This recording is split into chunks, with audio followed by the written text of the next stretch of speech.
सुंदरपुर नाम का एक छोटा सा गांव जो अपनी हरियाली और खेती के लिए बहुत मशहूर है। इस गांव में गजेंद्र नाम का एक नौजवान रहता है। वो पेशे से एक किसान है और गांव के किनारे उसका बहुत ही खूबसूरत और हरा भरा केले का बागान है। गजेंद्र को अपनी खेती और खाना बनाने से जान से भी ज्यादा प्यार है। उसके केले के बागान के बीचों बीच 4 बहुत पुराने और विशाल पेड़ हैं। हैरानी की बात यह है कि इन चारों पेड़ों के तनों में बड़े बड़े प्राकृतिक छेद हैं, जैसे गुफा हो। गजेंद्र को खाना बनाने का शौक है। इसी शौक के चलते उसने अपने केले के बागान में उन चारों पेड़ों के बीच में अपना एक छोटा सा ढाबा खोल लिया है। उसने उन पेड़ों के तनों के खोखले हिस्सों के अंदर ग्राहकों के बैठने के लिए टेबल और कुर्सियां लगा दी हैं। यही उसका मशहूर टी ट्री ढाबा है। गजेंद्र नीचे जमीन पर मिट्टी का चूल्हा जलाकर बेहतरीन देसी नॉनवेज बना रहा है। ग्राहक उन चारों पेड़ों के खोखले हिस्सों में लगी कुर्सियों में बैठकर ठंडी हवा में झूलते केले के पत्तों को देखते हुए मजे से खाना खा रहे हैं। इन खास जगहों को गजेंद्र वीआईपी सीट्स कहता है। इस कहानी में गजेंद्र के 2 खास दोस्त हैं, लल्लन जो हमेशा बड़ी बड़ी हाँकता है लेकिन महा आलसी है, और प्रेमवती लल्लन की पत्नी जो बहुत फुर्तीली और मुंहफट है। गांव के मुखिया दीनानाथ जी स्वभाव के बहुत सख्त हैं, लेकिन गजेंद्र के हाथ के खाने के बहुत बड़े दीवाने हैं। सुबह का समय, बागान में ठंडी हवा चल रही है। गजेंद्र जमीन पर बैठा मिट्टी के चूल्हे पर मटन भून रहा है। देसी मसालों की खुशबू पूरे केले के बागान में फैल रही है। लल्लन आंखें बंद किए लंबी लंबी सांसें लेते हुए वहां आता है। आहा गजेंद्र भाई, चारों तरफ ये हरे भरे केले के पत्ते और बीच में तुम्हारे मसालों की ये जानलेवा खुशबू सीधे मेरे दिल पर तीर की तरह लगी है। मैं तो गहरी नींद में था, इस खुशबू ने मुझे बिस्तर से उठाकर यहाँ खींच लिया। क्या बन रहा है आज स्पेशल? मटन करी बन रही है ललन बाबू, एकदम असली देसी मसाला कूटा है आज। बैठो, अभी गर्मा गर्म चावल के साथ परोसता हूँ। वो दूसरे पेड़ के छेद में जो टेबल लगी है वो खाली है, जाकर वहाँ कुर्सी पर बैठ जाओ। अरे भाई, उस पेड़ के छेद में कुर्सी डालकर खाने से मटन का स्वाद कोई अमृत जैसा थोड़ी हो जाएगा। और वैसे भी वो पेड़ पर चढ़कर उस छेद के अंदर बैठना मेरे बस का रोग नहीं है। अगर गलती से मेरा पैर फिसल गया तो मैं नीचे किसी गद्दे पर नहीं गिरूंगा, सीधा तुम्हारी उबलती हुई मटन की हांडी में जाकर गिरूंगा। मुझे तो ये नीचे जमीन पर बिछी चटाई ही ठीक है। तभी प्रेमवती वहाँ गुस्से में बड़बड़ाते हुए आती है। ओहो, तो नवाब साहब यहाँ अकेले बैठ के पत्तों के बीच मुफ्त की खुशबू सूंघ रहे हैं। घर में एक बाल्टी पानी भरने को कह दो तो इनकी जान निकल जाती है, लेकिन कहीं से खाने की खुशबू आ जाए तो गली के कुत्तों की तरह पूंछ हिलाते हुए दौड़ पड़ते हैं। अरे भाभी, सुबह सुबह क्यों गुस्सा कर रही हो? ललन भैया तो बस ऐसे ही आ गए थे। तुम चुप रहो गजेंद्र, तुमने इसे बिगाड़ कर सर पर चढ़ा रखा है। रोज इस बागान में आना, उन चारों पेड़ों में से किसी एक छेद में लगी कुर्सी में घुसकर बैठ जाना और ऐसे हुक्म चलाना जैसे इस ढाबे का मालिक यही है। बस यही काम रह गया इसका। अरे ओ भाग्यवान, मैं यहाँ कोई मुफ्त की रोटियां तोड़ने नहीं आता। मैं तो अपने गजेंद्र भाई को शानदार बिजनेस आइडिया देने आता हूँ। मेरा दिमाग कोई मामूली दिमाग नहीं है। तुम्हारा दिमाग, तुम्हारे आइडिया सुनकर तो रास्ते पर चलती हुई चींटी भी रास्ता भटक कर गड्ढे में गिर जाए। अपने बकवास आइडियाज अपने पास ही रखा करो। तभी गांव के मुखिया दीनानाथ जी वहां आते हैं। क्या बात है गजेंद्र, सब तैयार है या नहीं? मेरे लिए एक प्लेट देसी मुर्गे का रसा लगा, और वो तीसरे पेड़ के छेद वाली मेरी टेबल कुर्सी पोंछकर साफ रखी है ना? अरे दीनानाथ जी, वो सीट तो खास आपके लिए ही रखी है। उस पेड़ के अंदर की टेबल एकदम शीशे की तरह चमक रही है। केले का पत्ता भी बिछा दिया है, आप आराम से जाकर बैठिए। दीनानाथ जी बड़े रौब से तीसरे पेड़ के छेद में लगी कुर्सी में बैठ जाते हैं। गजेंद्र ने गर्मा गर्म खाना परोसता है। अगले दिन दोपहर के समय गांव में एक खबर आग की तरह फैल जाती है। शहर से भगवान दास नाम का एक बहुत बड़ा और रईस बिजनेसमैन गांव में आया है। लल्लन हाफता हुआ दौड़कर केले के बागान में गजेंद्र के पास आता है। गजेंद्र, ओ गजेंद्र, गजब हो गया भाई, लुट गए हम। क्या हुआ भैया, पानी की मोटर खराब हो गई क्या? बागान का पानी रुक गया?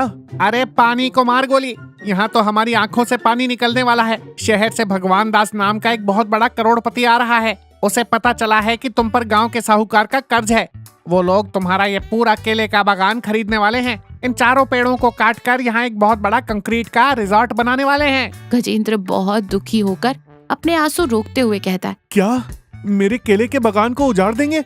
इन पेड़ों को काट देंगे? लल्लन भैया, ये बागान मेरी जान है। मैंने अपना पसीना बहाकर इन पौधों को सींचा है।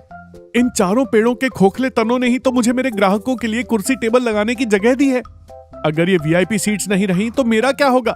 ये खेती, ये ढाबा, यही तो मेरी जिंदगी है। मैं उन्हें अपनी जमीन नहीं बेचूंगा।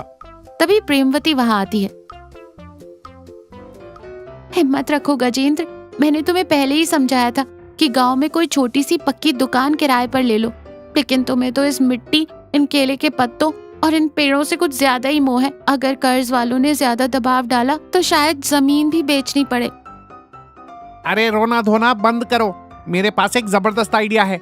वो शहर वाला बाबू जैसे ही यहाँ आएगा, हम उसे अपने गजेंद्र के हाथ का जादू चखाएंगे। इसका खाना खाकर तो बड़े बड़े साधु भी अपना संयम खो बैठते हैं। अगर उसे इस बागान का माहौल और खाना पसंद आ गया तो शायद वो इसे उजाड़ने का इरादा बदल दे। भैया, वो शहर के बड़े बड़े महलों में रहने वाले लोग हैं। पता नहीं क्या क्या विदेशी खाना खाते होंगे। मेरी इस मिट्टी के चूल्हे पर बनी देसी सब्जी उन्हें कहाँ पसंद आएगी? कोशिश करने में कोई हर्ज नहीं है गजेंद्र। तुम्हारे हाथों में अन्नपूर्णा का वास है। ऊपर वाले का नाम लो और जब वो आए तो अपना सबसे बेहतरीन खाना बनाना। बाकी जो होगा वो मैं संभाल लूंगी। शाम का वक्त एक बहुत बड़ी और महंगी कार केले के बागान के बाहर आकर रुकती है।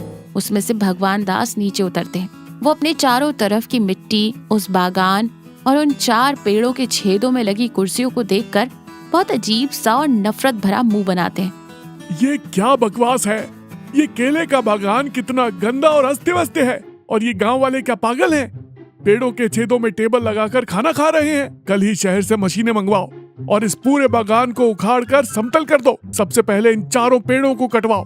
यहाँ एक 5 स्टार रिजॉर्ट का नक्शा तैयार करो। ये सुनकर गजेंद्र का दिल बैठ गया था। लल्लन और प्रेमवती ने एक दूसरे का चेहरा देखा। लल्लन डरते डरते दबी आवाज में भगवान दास के पास जाकर बोला, साहब जी नमस्कार। आपका हमारे गरीब गांव में आना हमारा सौभाग्य है, लेकिन आप इतनी दूर से आए हैं। अगर हमारे गजेंद्र के हाथ का स्पेशल चिकन खाए बिना चले गए तो आपका यहाँ आना बेकार हो जाएगा साहब। कौन है बे तू? मैं कोई इन सड़क किनारे धूल मिट्टी से भरे ढाबों में खाने वाला इंसान नहीं हूँ। मेरा स्टैंडर्ड बहुत हाई है। सेठ भगवान दास जी, आप होंगे अपने शहर के करोड़पति, लेकिन ये कोई मामूली ढाबा नहीं है। ये हमारे सुंदरपुर की ट्री ट्रंक ढाबा है। आप बस एक बार हमारे गजेंद्र के हाथ का स्वाद चखकर देखिए। अगर आपको मजा ना आए तो आपसे पहले हम खुद कुल्हाड़ी लाकर इन पेड़ों को काट देंगे। ये मेरी चुनौती है आपको। गजेंद्र डर के मारे आंखें फाड़कर प्रेमवती को देखता है, लेकिन प्रेमवती उसे हौसला देने के लिए आंख मारती है। गांव वालों में इतना गुरूर? लाओ देखते हैं तुम्हारा ये खाना। लेकिन मैं तुम्हारे इन अजीबोगरीब पेड़ों के छेदों में लगी कुर्सियों पर बिल्कुल नहीं बैठूंगा। गजेंद्र जल्दी से भागकर एक साफ चटाई लाता है और जमीन पर बिछा देता है। साहब, आप यहीं बैठिए, मैं अभी लाता हूँ। फिर वो बहुत ही लगन से कम मसाले लेकिन बेहतरीन खुशबू के साथ अपना स्पेशल देसी मुर्गा बनाता है और ताजे केले के पत्तों पर परोसता है। भगवान दास बहुत नखरे दिखाते हुए एक छोटा सा टुकड़ा मुंह में रखता है और अचानक चबाना बंद कर देता है। उसके चेहरे के भाव बदल जाते हैं। अगली सुबह भगवान दास की कार फिर से बागान के पास आकर रुकती है। गजेंद्र अपना बर्तन समेट रहा है।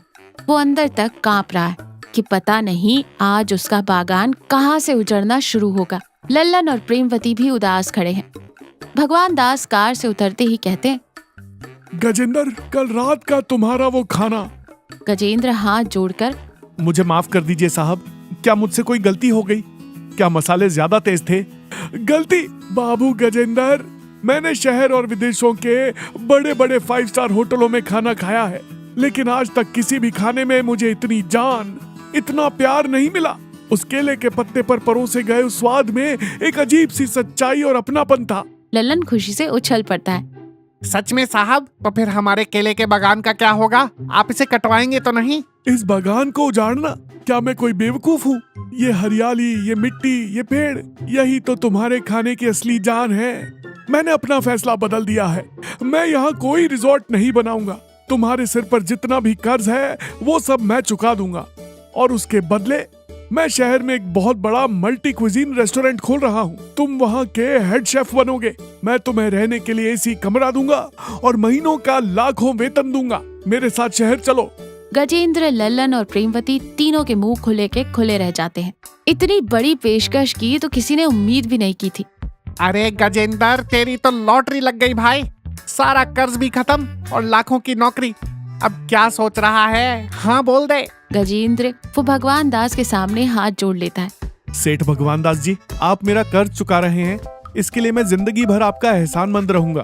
लेकिन मैं शहर नहीं आ सकता साहब। क्यों नहीं आ सकते? क्या पैसे कम लग रहे हैं? मैं और बढ़ा दूंगा। बाबूजी, ये बात पैसों की नहीं है। मैं एक साधारण किसान हूँ। मेरी आत्मा, मेरी सांसें इस मिट्टी में, इस केले के बागान में बसती हैं। शहर के उन बड़े बड़े स्टील के बर्तनों में पकाने पर मेरे हाथों से वो स्वाद कभी नहीं आएगा साहब। मेरा ये मिट्टी का चूल्हा, ये लकड़ियों का धुआं और मेरे ग्राहकों के बैठने के लिए इन चारों पेड़ों के तनों में बनी ये जगह, यही मेरी असली दौलत है। एसी कमरे में तो मेरा दम घुट जाएगा साहब। अपने हाथों से खेत में पसीना बहाना और फिर अपने बागान में आने वालों को प्यार से खाना खिलाना, इसी में मेरी जिंदगी का असली सुख है। मुझे यहीं मेरी मिट्टी के पास छोड़ दीजिए। मुझे मेरा बागान और मेरी वीआईपी सीट्स ही प्यारी हैं। भगवान दास गजेंद्र की बातें सुनकर स्तब्ध रह जाता है।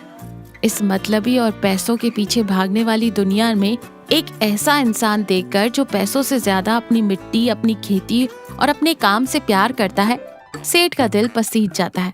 तुम्हारे जैसे ईमानदार और अपनी जड़ों से जुड़े इंसान आज भी जिंदा हैं। शायद इसीलिए ये दुनिया आज भी बची हुई है गजेंद्र। मैंने जिंदगी में पहली बार किसी को पैसों से ज्यादा सुकून और हरियाली को चुनते देखा है। ठीक है, जैसी तुम्हारी मर्जी। तुम्हारा सारा कर्ज मैं अपनी जेब से चुकाऊंगा। ये बागान यहीं रहेगा और तुम्हारा ये ढाबा भी यहीं रहेगा।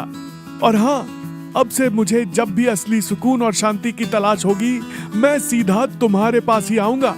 भगवान दास मुस्कुराते हुए एक अजीब सी संतुष्टि के साथ अपनी कार में बैठकर चला जाता है। कमाल कर दिया गजेंद्र, आज तुमने एक बहुत बड़ा सच साबित कर दिया। असली खुशी नोटों की गड्डियों में नहीं होती, बल्कि अपनी मिट्टी से जुड़े रहने में और अपना मनपसंद काम करके चैन की नींद सोने में होती है। बिल्कुल सही कहा प्रेमवती। बहुत भारी डायलॉग मारा तूने आज। और अब इस खुशी के मौके पर गजेंद्र भाई, मेरे लिए एक प्लेट गर्मा गर्म मटन लेकर आ। आज ये लल्लन बाबू जमीन पर नहीं बैठेगा। आज मैं पूरी शान से जाकर पहले पेड़ के छेद वाली वीआईपी कुर्सी पर ही बैठूंगा। बिल्कुल लल्लन भाई, आप सबका प्यार और आशीर्वाद रहा तो हमारी ये खेती और हमारा ये ट्री ट्रंक ढाबा हमेशा ऐसे ही आबाद रहेंगे। सभी लोग हंसते हैं। गजेंद्र वापस अपनी मिट्टी के चूल्हे पर खाना पकाने लगता है। तो देखा, सच्ची खुशी और जीवन की संतुष्टि को केवल पैसों से नहीं खरीदा जा सकता। हमारी मातृभूमि से लगाव, हमारे काम के प्रति सम्मान और अपनी जड़ों से जुड़े रहने में ही इंसान को जीवन की असली और स्थायी शांति मिलती है।